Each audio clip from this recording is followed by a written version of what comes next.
Darling ప్రభాస్‌తో cinema చేస్తావా అన్నాడు.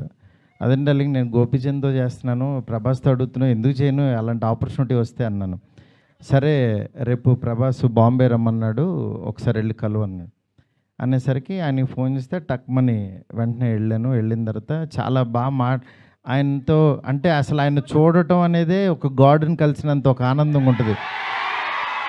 అంటే అలాంటి నిజంగా ఆయన కలవడం అంటే ఒక ఆ ఎగ్జైట్‌మెంట్ ఇది వెళ్ళిన తర్వాత నేను మాట్లాడే విధానం, ఇంకా ఆయన మనం ట్రావెల్ అవ్వాలనేది అంటే ఆయన ప్రేమ కథ చిత్రానికి 'భలే భలే మగాడివై'కి ఆయన చాలా పిచ్చ ఇదనమాట. నాకు అలాంటి సినిమా ఒకటి చేయాలుందండి సరదాగా అన్నారాయన.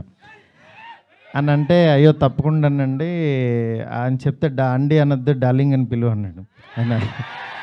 అంటే ఆయన మనిషిని నచ్చితే ఎంత ఓన్ చేసుకుంటారో చెప్తున్నా. దాని తర్వాత పక్క కమర్షియల్ పెద్ద ఆడలేదు. బట్ అయినా సరే ప్రొడ్యూసరు కమిటీ అయిన ప్రొడ్యూసర్ వెనక్కి వెళ్ళిపోయారు నాకు ఈ కాంబినేషన్ వద్దని. బట్ ఆయన నిలబడ్డాడు. ఆయన ఒక్కడు ప్రపంచానికి. నేనన్నాను నేను కూడా యాక్చువల్గా వద్దులే ఇలాంటి పరిస్థితుల్లో ఎందుకు అని ఒక మెసేజ్ పెట్టేద్దాం ఆయనకి, డార్లింగ్ మనం తర్వాత చేద్దాము పోనని నేను మెసేజ్ పెట్టేద్దామని ఫోన్ తీసి వంశీకి చెప్పా. డార్లింగ్ ఎందుకు ప్రభాస్ గారు ఆయన దీనిలో ఉన్నారు, నాకున్నప్పుడు దీనికి కరెక్ట్ కాదు, ఇలాంటి టైంలో నేను కూడా చేయలేను, నేను ఏదో తేజుతోనే ఇట్లా వెళ్ళిపోతాను అన్నా. అని అంటే సరే నువ్వు ఆలోచించుకో అన్నారు. ఆ రోజు ఈవినింగ్ మళ్ళీ ఆయనే ప్రభాస్ గారు ఫోన్ చేశారు. ఫోన్ చేసి డార్లింగ్ నువ్వు చెప్పింది అది బాగుంది, ఇది చాలా బాగుంది, ఇది అదిరిపోయింది అన్నారు. ఈయన ఇంత నమ్ముతున్నాడు ఏంటి అసలు నన్ను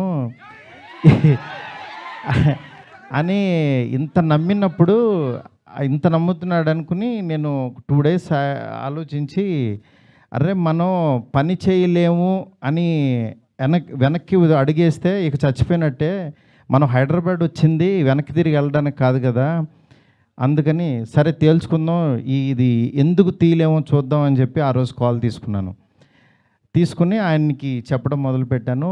దాని తర్వాత అలా ఈ రాజ్యసభ ఇలా అయింది.